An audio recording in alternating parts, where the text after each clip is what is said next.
Chelsea are now in advanced talks this week to sign a player who is reportedly desperate to join them as time runs out in the summer transfer window. Usually, we are used to seeing Fabrizio Romano deliver these kinds of updates every other day, but this time the news comes from a different outlet, adding a fresh twist to Chelsea's ever-changing transfer picture.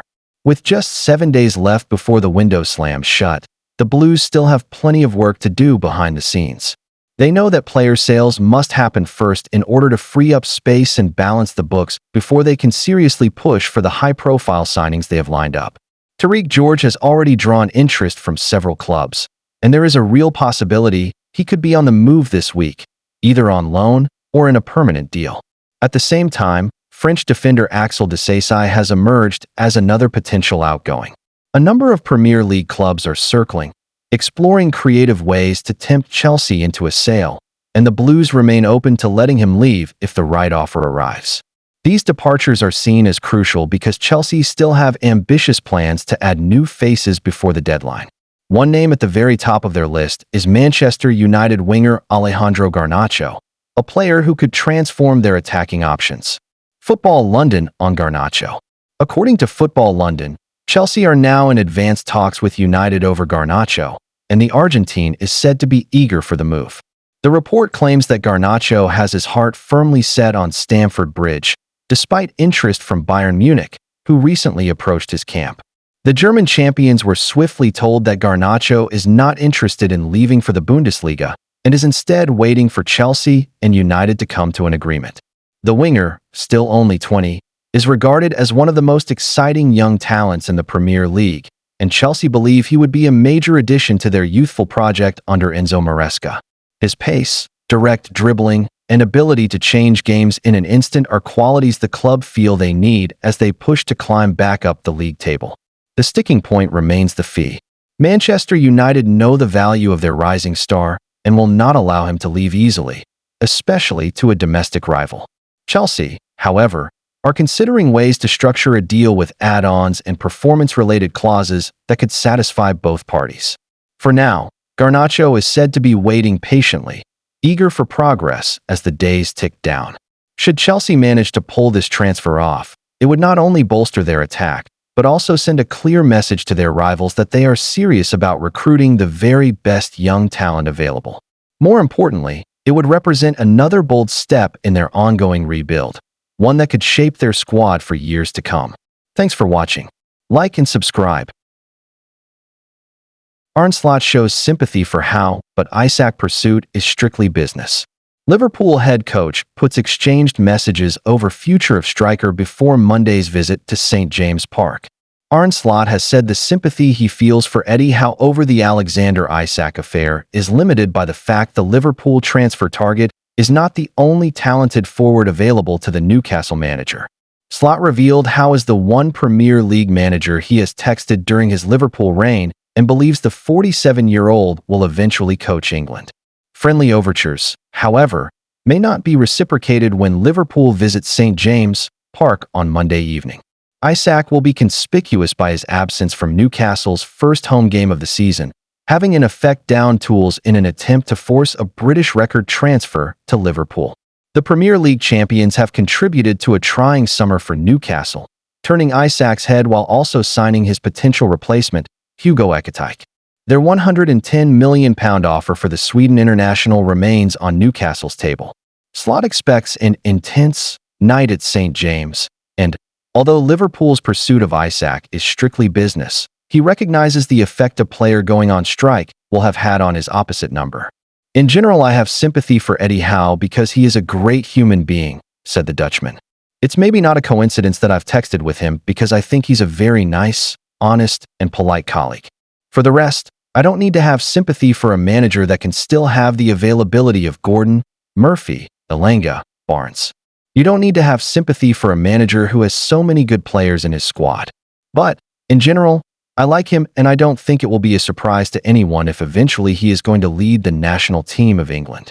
Slot and Howe exchanged messages after the Carabao Cup final in March, when Isak scored the decisive second goal to secure Newcastle's first domestic trophy for 70 years at Liverpool's expense. The only Premier League manager I've ever texted with was Eddie Howe, said Slot. In Holland, I texted with a few more. I don't think it is good for me to say what he texted me or what I texted him. They fully deserve to win the League Cup final. I didn't text him something different. If I see him on Monday, I will be the same as I was last season, and I expect nothing different from him as well. Relations may have been strained between Howe and key figures at Anfield by the transfer saga. Richard Hughes, the Liverpool sporting director who submitted the bid for Isak, has been close friends with Howe since they shared a flat during their playing days at Bournemouth. Howe has been friends with Michael Edwards, chief executive of football at Fenway Sports Group, Liverpool's owner, since they played for Portsmouth in the early 2000s. Edwards worked for Portsmouth at the time as a Prozone analyst. Slot acknowledged Howe's struggles, saying he respects him, but they're not close friends, though they've exchanged messages. He admitted Liverpool's bench lacked depth against Bournemouth, relying on Chiesa and 16-year-old Ngumaha after losing Diaz, Nunez, and Hoda. Slot argued they still have 6 players who can cover 3 attacking spots, including Wirtz and Frimpong, depending on tactics and opposition. Thanks for watching. Stay for the next content. Don't forget to like and subscribe. Tug of War: Man City could launch last-ditch transfer for Marc Guéhi in blow to Liverpool if Pep Guardiola sells 2 defenders. Manchester City could suddenly beat Liverpool to Guéhi. Manchester City could enter the race for Marc Guéhi, but only if centre-backs Manuel Akanji and Nathan Ake are sold this week. The Crystal Palace defender, who has just 1 year left on his contract, is already being targeted by Liverpool, Tottenham, and Barcelona. Palace chairman Steve Parish has already said Guéhi would be sold unless he was willing to sign a new contract at Selhurst.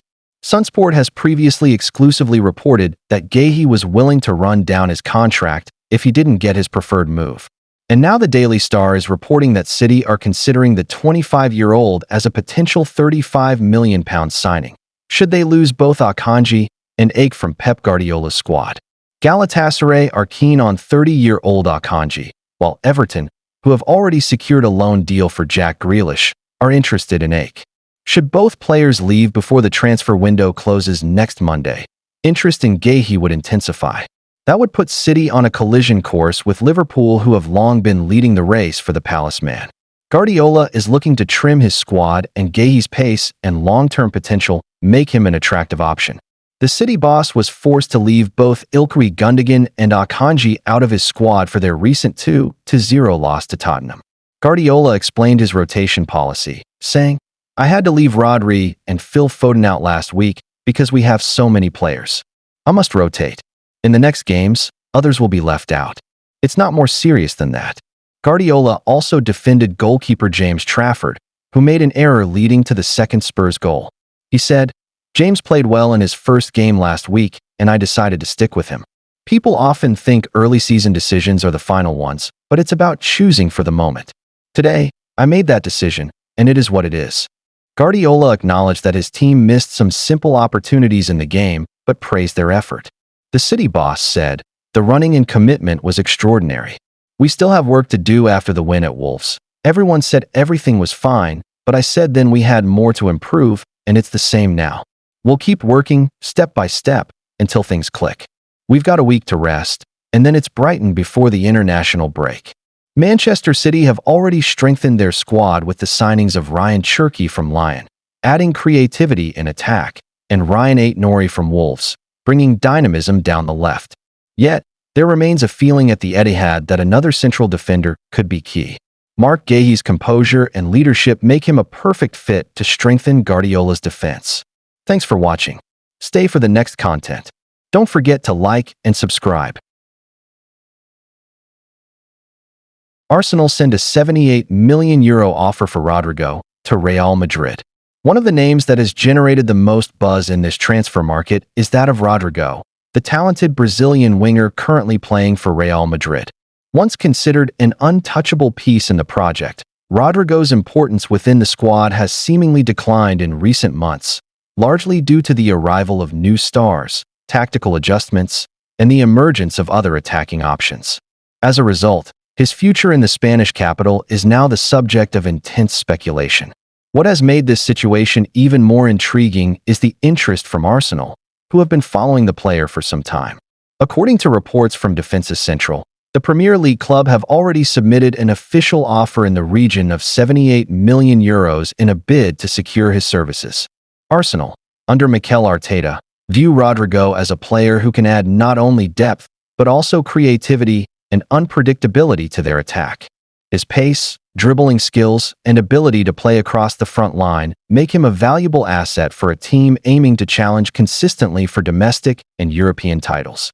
On the other hand, Real Madrid's stance is firm.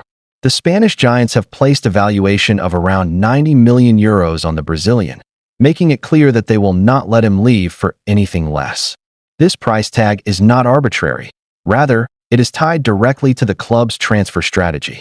Madrid are reportedly eyeing a high-profile midfielder, one that manager Xabi Alonso has specifically requested to reinforce the squad. The funds from a potential Rodrigo sale would play a key role in financing this acquisition.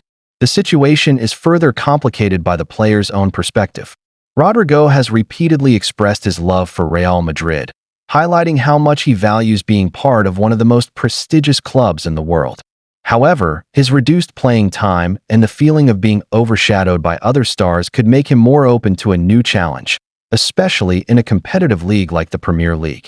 Arsenal, for their part, are believed to be ready to offer him a leading role in their sporting project, which might be an attractive proposition for the 23-year-old forward. In summary, the Rodrigo saga has all the ingredients of a summer soap opera. A top player whose role has diminished, a wealthy club eager to bring him in, a transfer fee that could unlock another major signing, and the uncertainty surrounding the player's decision. Whether Arsenal are willing to increase their bid to meet Madrid's demands remains to be seen. But one thing is certain, the coming weeks could be decisive in shaping the next chapter of Rodrigo's career. On the other hand, the player's circle has begun to show discontent. Rodrigo has seen his time on the pitch reduced, especially after the Club World Cup, opening the door for a departure if a suitable offer comes along. Arsenal have entered the race strongly. They have submitted a proposal of around €78 million, significantly below Real Madrid's request, but enough to show their seriousness. Real Madrid, for its part, does not rule out the possibility of considering this offer if it comes closer to their economic expectations. Meanwhile, Manchester City, who also seemed very interested, have stopped negotiations. The cooling of relations between the two parties indicates that there are currently no advanced negotiations between Manchester City and Real Madrid for Rodrigo. This development places Arsenal as the main protagonist, at least for the time being.